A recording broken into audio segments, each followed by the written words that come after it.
जय हिंद साथियों, आपका अपना YouTube channel SS success mission में बहुत बहुत स्वागत है। हाँ तो साथियों, आज हम शुरू करने जा रहे हैं आपका 10th क्लास का गणित के अंदर आज हम पढ़ेंगे वास्तविक संख्या, जो कि आपका अध्याय 1 है। वास्तविक संख्या जिसका अंग्रेजी होता है रियल नंबर्स। तो आज हम रियल नंबर्स या वास्तविक संख्या के बारे में ही बात करेंगे। तो सबसे पहले चैप्टर का नाम ही है वास्तविक संख्या, इसलिए हम वास्तविक संख्या की परिभाषा देखते हैं और उसमें हमें जो डाउट होगा उसे भी आगे करते हुए जाएंगे। तो सबसे पहले वास्तविक संख्या की परिभाषा ही देखते हैं। तो वास्तविक संख्या परिमेय संख्या एवं अपरिमेय संख्या के सम्मिलित रूप को वास्तविक संख्या कहते हैं। परिमेय संख्या और अपरिमेय संख्या के सम्मिलित रूप को वास्तविक संख्या कहते हैं। इसे R से सूचित किया जाता है, कैपिटल R से सूचित किया जाता है। जैसे 5, 4/3, √2, √5, √4, 7.5, 1.99, 0.6 पर रेकरिंग। एक पाई बच गया है, वो भी लिख लीजिए, पाई। इससे और एग्जाम्पल में कई सारा हो सकता है, फिलहाल हम बात करते हैं। तो वास्तविक संख्या की परिभाषा यह आया, परिमेय संख्या एवं अपरिमेय संख्या के सम्मिलित रूप को वास्तविक संख्या कहते हैं। तो आपके अंदर डाउट आया होगा, आखिर परिमेय संख्या किसे कहते हैं और अपरिमेय संख्या किसे कहते हैं। तो देखिए, हम चलते हैं परिमेय संख्या और परिमेय अपरिमेय को आप यहां से समझकर फिर इस एग्जाम्पल को बहुत अच्छी तरीका से समझ सकते हैं। तो परिमेय संख्या देखते हैं। परिमेय संख्या रैशनल नंबर, इसमें हम बात, इसकी परिभाषा देखिए, वे सभी संख्याएं जो P/Q के रूप में हो उसे परिमेय संख्या कहते हैं, उसे परिमेय संख्या कहते हैं। P/Q कहे तो इस प्रकार से देखिए, यानी कि ऊपर कोई भी एक संख्या हो और नीचे भी कोई एक संख्या हो और उसका बटा यानी ऊपर कुछ अंश में हो और कुछ हर में हो, और जब अंश और हर दोनों हो, ऋणात्मक नहीं धनात्मक, तो ऐसी संख्याएं परिमेय संख्या के अंदर आएगी। और एग्जाम्पल में देखते हैं। तो 1/2, 5 कुछ नहीं तो बटा में 1 होता है। अब अगर हम देखते हैं √4, तो √4 का हम वर्गमूल कर सकते हैं। √4 को अगर हल करते हैं तो रूट के अंदर हल होगा 2 × 2, ये तो वर्गमूल आप लोगों को आता ही होगा, देख लीजिए। नहीं आता होगा तो 8 क्लास का भी चलेगा, उसमें देख लीजिएगा। अब ये जोड़ा लग के बाहर आ जाता है, तो देखिए 2 बाहर आ गया, यानी कि √4 के बराबर हो जाता है 2, और 2 के कुछ नहीं तो बटा में क्या लिख सकते हैं 1, इसलिए √4 भी क्या है, एक परिमेय संख्या। अब देखते हैं 1.5। अगर हम 1.5 की बात करते हैं तो मेरा 1.5 भी एक परिमेय संख्या, और यह भी P/Q के रूप में होगा। जैसे देखते हैं 1.5, तो दशमलव को हटाते हैं, तो दशमलव हटाने के बाद हम 1 देते हैं, और ये 1 तभी होता है जब आगे कोई आगे संख्या हो, इससे मतलब नहीं, जब आगे रेकरिंग ना हो। रेकरिंग जो होता है, ये ऊपर जो होता है लाइन, उसे रेकरिंग कहते हैं, या कभी डॉट डॉट भी होता है। अगर ये ना हो तब ही हम दशमलव हटाने के बाद 1 देते हैं, और 1 देने के बाद जितनी संख्याएं होती है उतनी शून्य देते हैं। अब ऐसे हल करते हैं तो 5 से कट जाएगा, 5 से 2 बार में, 5 से 3 बार में, 3/2, और ये भी देखिए P/Q के रूप में है, यानी कि एक संख्या ऊपर और एक संख्या नीचे, तो यह भी क्या है, एक परिमेय संख्या। अब देखते हैं रेकरिंग आ जाए तो क्या करते हैं। जैसे 0.6 पे ही रेकरिंग है, अगर यहां दशमलव हटाते हैं तो याद रखिएगा, दशमलव हटाने के बाद जितनी अंक रहेगी आगे और जितनी ऊपर रेकरिंग रहेगी उतना 9 देते हैं, 9 देते हैं। अगर इसे हम काटते हैं तो देखते हैं 3 दूना, और ये हो जाएगा 3 तिया, 3 से दोनों कट गया, 3 से 3 बार में और 3 से 2 बार में। तो इस प्रकार हम देखते हैं 2/3 और यह भी एक परिमेय संख्या P/Q के रूप में आ गया। तो यह भी एक क्या है, परिमेय संख्या। इससे रिलेटेड और कई सारे संख्या आएगी जो कि हम आपको चैप्टर में ही बताएंगे, शांत और शांत लेकर चलेंगे और उस समय आपको बताएंगे आवर्ती अनावर्ती क्या होता है। आगे की वीडियो में वह सभी देखेंगे। अब देखते आगे अपरिमेय संख्या। अपरिमेय संख्या आयरसों नंबर। अगर अपरिमेय संख्या की बात करें, इसकी परिभाषा देखें तो ये भी वे सभी संख्याएं जो P/Q के रूप में नहीं हो, वे सभी संख्याएं जो P/Q के रूप में नहीं हो उसे अपरिमेय संख्या कहते हैं। जैसे √2, √3, √5, पाई, 0.120, 1200 और ये डॉट डॉट कहे तो यानी कि इस प्रकार से संख्या आते ही रहेगी 120, 1200, 1230, इस प्रकार से ये संख्या बढ़ती रहेगी, यानी अशांत होगी लेकिन अनावर्ती आवर्ती नहीं होगी। जैसे यहां हम बात करें 0.6 पर एकरिंग, तो ये 6 आते ही रहेगी, तो ये आवर्ती है इसलिए यह परिमेय है। और ये अनावर्ती है क्योंकि 1 0 का अंतराल बढ़ते जाएगा और ऐसी स्थिति में ये हो जाएगा अपरिमेय संख्या। अब इससे रिलेटेड कुछ नोट पॉइंट देखते हैं। तो नंबर 1 नोट पॉइंट, सभी देखिए सभी परिमेय संख्या जो है वास्तविक संख्या बताए थे, तो वास्तविक संख्या होगी लेकिन सभी वास्तविक संख्या परिमेय संख्या नहीं होगी। सभी वास्तविक संख्या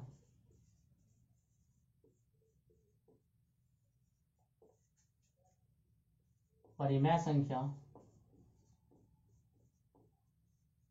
नहीं होती है।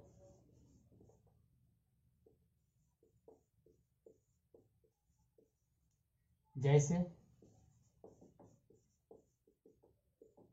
देखिए वास्तविक संख्या में परिमेय और अपरिमेय दोनों आया।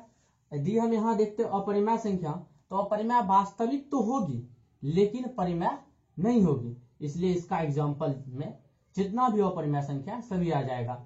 जैसे √2, √3, 0.10, 100, 100, इस प्रकार से डॉट डॉट चलते रहेगा। तो ये सभी संख्याएं जो है परिमेय नहीं बल्कि अपरिमेय है और साथ में वास्तविक भी होगी। दूसरा नोट पॉइंट देखते हैं, ठीक इसी का अपोजिट, यानी सभी अपरिमेय संख्या वास्तविक संख्या होगी लेकिन सभी वास्तविक संख्या अपरिमेय संख्या नहीं होगी। सभी वास्तविक संख्या अपरिमेय संख्या नहीं होगी। जैसे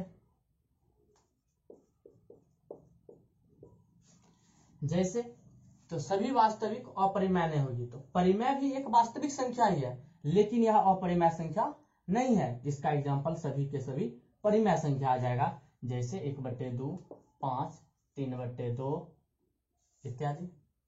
और कई सारी महत्वपूर्ण संख्याएं हैं जो याद रखना अति आवश्यक है। तो देखते हैं पहला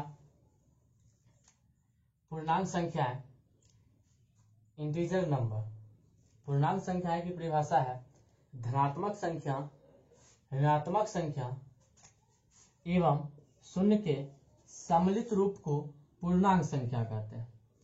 धनात्मक संख्या, ऋणात्मक संख्या एवं शून्य के सम्मिलित रूप को पूर्णांक संख्या कहते हैं। जैसे तो -4, -3, ये माइनस में कई सारे हो सकते हैं, तो हम 4 से लिए -4, -3, -2, -1, 0, 1, 2, 3, 4, 5, ये भी कई अनंत तक जा सकता है, ये भी पीछे आ सकता है, ये भी आगे जा सकता है। यानी कि ऋणात्मक की संख्या है माइनस वाला और धनात्मक की संख्या है प्लस चिन्ह वाले, और ये हो गया शून्य। ये तीनों के सम्मिलित रूप जो है यही होता है पूर्णांक संख्या। आगे देखते हैं तो धनात्मक संख्या अगर कोई पूछ दिया तो प्लस चिन्ह वाले संख्या को धनात्मक संख्या जो कि यहाँ से आगे की ओर है, और ऋणात्मक संख्या को पूछ दिया गया तो उस समय बताना है ऋण चिन्ह वाले या माइनस चिन्ह वाले संख्या को ऋणात्मक संख्या कहते हैं। अब एक शून्य बचता है, तो शून्य, तो नोट पॉइंट याद रखिएगा। ऐसे नोट पॉइंट, जितना भी नोट पॉइंट लिख रहे हैं सभी अच्छी तरीकाओं से याद कर लीजिएगा, क्योंकि वह एग्जाम की दृष्टिकोण से काफी महत्वपूर्ण हो जाती है। तो हम बात करते हैं शून्य। तो शून्य एक पूर्णांक है, लेकिन ना तो धनात्मक पूर्णांक है और ना ही ऋणात्मक पूर्णांक है। याद रखिएगा, ऑब्जेक्टिव क्वेश्चन आ जाता है, बताए शून्य क्या है, पूर्णांक, धनात्मक पूर्णांक, ऋणात्मक पूर्णांक, इनमें से कोई नहीं, तो सिर्फ आपको पूर्णांक में टिक करना है। आगे देखते हैं, और कई सारे संख्या है। जैसे पहला प्राकृत संख्या, तो आप लोग बचपन में पढ़े होंगे, 6, 7, 8, 9 तक पढ़े होंगे। प्राकृत संख्या नेचुरल नंबर। तो गिनती की संख्या जो होती है प्राकृत संख्या, गिनती हम कहां से करते हैं, एक से करते हैं। एक से लेकर अनंत तक की संख्या, 1, 2, 3, 4 ऐसे अनंत तक जाएगी, ये सभी संख्या प्राकृत संख्या होती है। पूर्ण संख्या, ये परिभाषाएं नहीं लिख रहे हैं, तो आप लोग वीडियो को रोककर और अपने कॉपी में लिख सकते हैं, अगर याद ना हो तो। अगर याद हो तो कोई बात ही नहीं। आगे देखते हैं पूर्ण संख्या, होल नंबर्स।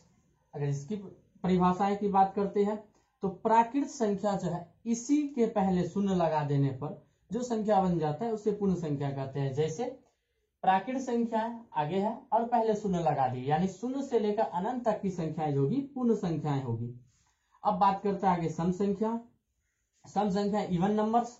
इवन नंबर्स की बात करते हैं सम संख्या, तो वह संख्या है जिसमें 2 से पूरा पूरा भाग लग जाए, या कुछ इस प्रकार से भी बोलते हैं कि जब किसी संख्या में 2 से भाग दिया जाता है तो शेषफल शून्य आ जाए, तो उसे सम संख्या कहते हैं। जैसे 2, 4, 6, 8, 10, 12, 14, यानी बचपन में आप लोग जानते हैं काग दोष। तो जितना भी दोष होता है सब सम संख्या, और काग जितना भी होती है विषम संख्या। देखिए इसकी परिभाषा, विषम संख्या ओड नंबर्स, तो वह संख्या जिसमें 2 से भाग देने पर शेषफल 1 बचे उसे विषम संख्या कहते हैं, अथवा जिसमें 2 से भाग देने पर पूरा पूरा नहीं कटे उसे विषम संख्या कहते हैं। दोनों को समझ लीजिए। जैसे 4 है, अगर 2 से भाग देते हैं तो 4 में 2 से 2 बार में लग गया, 2 दूना 4 और 1 कट गया, या शेषफल शून्य आ गया। तो यही शेषफल जो शून्य आ गया, तो ये 4 जो हो गया क्या हो गया, सम संख्या। अब बात करते हैं अगर 5 ही ले और इसमें हम भाग लगाते हैं 2 से, तो 2 दूना 4 और बच गया 1, यानी कि जब 2 से भाग लगाए और शेषफल 1 बच गया, तो ये होता है विषम संख्या। अब आगे देखते हैं अभाज्य संख्या या रूढ़ संख्या। अभाज्य संख्या प्राइम नंबर्स। परिभाषा देखते हैं, वे सभी संख्याएं जो एक अथवा स्वयं को छोड़कर किसी अन्य संख्या से विभाजित ना हो उसे अभाज्य संख्या कहते हैं। यानी वे सभी संख्याएं हो जाएगी अभाज्य संख्या जो एक और स्वयं से ही भाग लगे और किसी संख्या से भाग ना लगे, यानी विभाजित ना हो। देखते हैं जैसे 2 में 1 और 2 से ही भाग लगेगा, 1 तो हो गया और 2 स्वयं हो गया। उसके बाद 3 देखते हैं, 1 और 3 से ही लगेगा, 1 और स्वयं हो गया, बीच में कोई संख्या। अगर 11 देखते हैं तो ये भी 1 और स्वयं ही है, 1 और 11 से ही भाग लगेगा 11 में, और किसी संख्या से भाग नहीं लगेगी। इसलिए ये सभी संख्याएं क्या है, अभाज्य संख्या। अगर कोई कह दिया 9, तो 9 देखिए नहीं होगा, क्योंकि यहाँ पर 1 से भी भाग लगता है, 3 से भाग लगेगा और 9 से भी लगेगा, एक अदर संख्या आ गया, इसलिए यह अभाज्य संख्या नहीं है। अब आगे देखते हैं अभाज्य संख्या का ही ये जो है सह अभाज्य संख्या है। याद रखिएगा, सह अभाज्य संख्या और जुड़वा अभाज्य संख्या है, ये एग्जाम की 10th की एग्जाम के दृष्टिकोण से काफी महत्वपूर्ण है, क्योंकि सह अभाज्य संख्याएं और जुड़वा अभाज्य संख्याएं में से किसी एक ऑब्जेक्टिव, दोनों में से कोई किसी एक में से एक ऑब्जेक्टिव आ जाता है। तो सह अभाज्य संख्या की परिभाषा देखते हैं, को प्राइम नंबर्स अंग्रेजी होता है। अब देखते हैं इसकी परिभाषा, 2 या 2 से अधिक वे प्राकृत संख्या, 2 या 2 से अधिक वे प्राकृत संख्या जिसका एक के अतिरिक्त कोई उभयनिष्ठ गुणनखंड ना हो, एक के अतिरिक्त कोई उभयनिष्ठ गुणनखंड ना हो, अथवा 2 या 2 से अधिक वे प्राकृत संख्याएं जिसका मौसो 1 हो, उसे सअभाज्य संख्या कहते हैं। जैसे 3 और 4 देखिए, 3 और 4 दोनों का अगर गुणनखंड करते हैं तो इसका 1 और 3 और 4 का भी करते हैं, तो 1 से लगेगा, 2 से भी लगेगा और 4 से लगेगा। 4 का 1, 2 और 4 होगा। तो यहाँ देखते हैं दोनों में जो है कॉमन, वो हेनिस गुणनखंड कहे तो दोनों में कॉमन मात्र 1 है। यदि दोनों का मौसम भी निकालते हैं तो भी 1 ही आएगा। 3 एकम 3, 3 से लगा दिए, शेषफल 1 बचा। फिर यहां से मौसम का नियम है, जानते होंगे, पहली बार भाग लगाते हैं और शेष बच गया, नहीं कटा है तो जिससे भाग लगाते हैं वह उलट देते हैं। 3 देते हैं, 1 तिया 3, तो मौसम क्या आता है, जिससे भाग देते हैं वह, तो 3 आ गया, 1 आ गया, मौसम 1 आया। तो जिसका मौसम भी क्या हो, 1 हो, वह होता है सहभाज्य संख्या। फिर देखते हैं 4 और 9, 4 और 9, तो इसका भी मौसम करके अगर देखते हैं तो इसका भी 1 आएगा। 4 और 9 का 4 दूना 8, 1 बच गया। और फिर ये पलट देते हैं तो यहाँ आ गया 4, 1 चौका 4, ये कट गया तो क्या आ गया मौसम 1, और ये दोनों का मौसम आ गया 1, इसलिए यह भी क्या होगा, सहभाज्य संख्या। ठीक उसी प्रकार से 5 और 16 भी दोनों क्या होगा, सहभाज्य संख्या होगा। अब आगे देखते हैं, आगे है जुड़वाभाज्य संख्या। तो जुड़वाभाज्य संख्या ट्विन प्राइम नंबर्स, इसकी परिभाषा देखते हैं। तो जुड़वाभाज्य संख्या की परिभाषा, तो अभाज्य संख्याओं का वैसा युग्म, युग्म कहे तो जोड़ा, यानी डबल संख्या होगी, जोड़ा। तो अभाज्य संख्याओं का वैसा युग्म जिसका अंतर, अंतर मतलब घटाव होता है, जिसका अंतर 2 हो, उसे जुड़वा अभाज्य संख्या कहते हैं।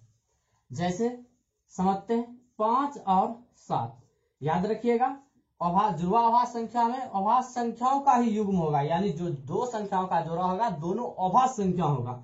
जैसे 5 और 7 दोनों क्या है, अभाज्य संख्या। देखिए 5 और 7 दोनों क्या है, अभाज्य संख्या। अब यहाँ पे हम क्या करते हैं, दोनों घटा के देखते हैं, 7 में से 5 गया, अंतर 2 आ गया, इसलिए अभाज्य। उसी प्रकार यहाँ देखिए 11 13, 13 में से 11 गया, 2 आ गया।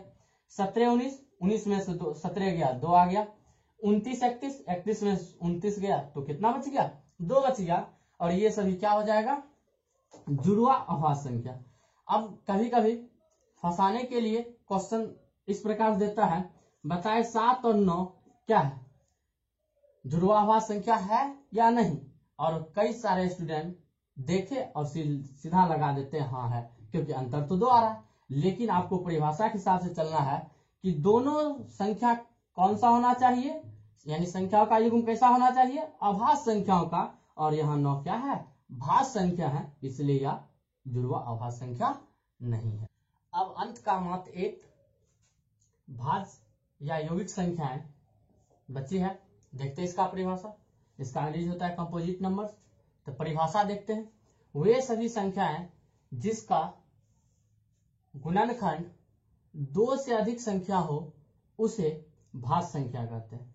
याद रखिएगा, जिसका गुणनखंड 2 से अधिक संख्या हो, या इसे दूसरे तरीकाओं से बोल सकते हैं कि वैसी संख्याएं जो एक अथवा स्वयं के अतिरिक्त अन्य संख्याओं से भी भाग लगे उसे भाज्य संख्या कहते हैं। जैसे हम देखते हैं 4 को ही देख लेते हैं। 4 में अगर देखते हैं तो 4 में 1 से तो भाग लगेगा, 4 से भी लगेगा और 2 से भी लगेगा, इसलिए यह भाज्य संख्या है। क्योंकि इसका गुणनखंड देखते हैं तो 1 गुणनखंड हुआ, 4 में देखते हैं तो 2 से भी लगता है, इसका गुणनखंड 2 आया। और 4 में देखते हैं 4 से भी भाग लगता है, इसलिए इसका गुणनखंड 4 आया। यानी 1 2 और 4, तो टोटल कितनी संख्या हुई, 1 2 3। यानी कि वे सभी संख्याएं जिसका गुणनखंड 2 से अधिक संख्या हो, 2 से अधिक यानी 3 संख्या गुणनखंड आया, इसलिए ये क्या है, भाज्य संख्या। सभी देख लीजिए, सभी उसी प्रकार से है। अब इसका नोट पॉइंट देखते हैं। तो याद रखिए, इस भाज्य अभाज्य का नोट पॉइंट जो है काफी इंपोर्टेंट होता है। और ये देख लेते हैं, सबसे छोटी अभाज्य संख्या या सम अभाज्य संख्या क्या है, तो 2 है। याद रखिएगा, कभी कभी क्वेश्चन आता है और बहुत सारे स्टूडेंट 1 2 3 और ये 4 इस प्रकार से ऑप्शन रहता है, पूछा जाता है सबसे छोटी अभाज्य संख्या क्या है, तो बहुत सारे स्टूडेंट 3 में लगा चले जाते हैं या 1 में। तो देखते हैं आगे। याद रखिएगा, सबसे छोटी अभाज्य संख्या या सम अभाज्य संख्या 2 है।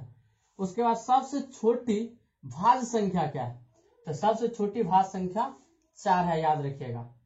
ये भी कभी कभी गलती कर लेते हैं। उसके बाद आगे देखते हैं सबसे छोटी विषम भाज्य संख्या। भाज्य तो होनी चाहिए लेकिन विषम, तो देखते हैं विषम भाज्य संख्या सबसे छोटी 9 होती है। 9 से पहले जितनी भी विषम संख्या होती है अभाज्य होती है 1 को छोड़कर, याद रखिएगा। जैसे यहां देखते हैं सबसे छोटी विषम में देखते हैं 9 ही आता है, भाज्य संख्या है। फिर अगला पॉइंट है सबसे छोटी विषम अभाज्य संख्या 3 है।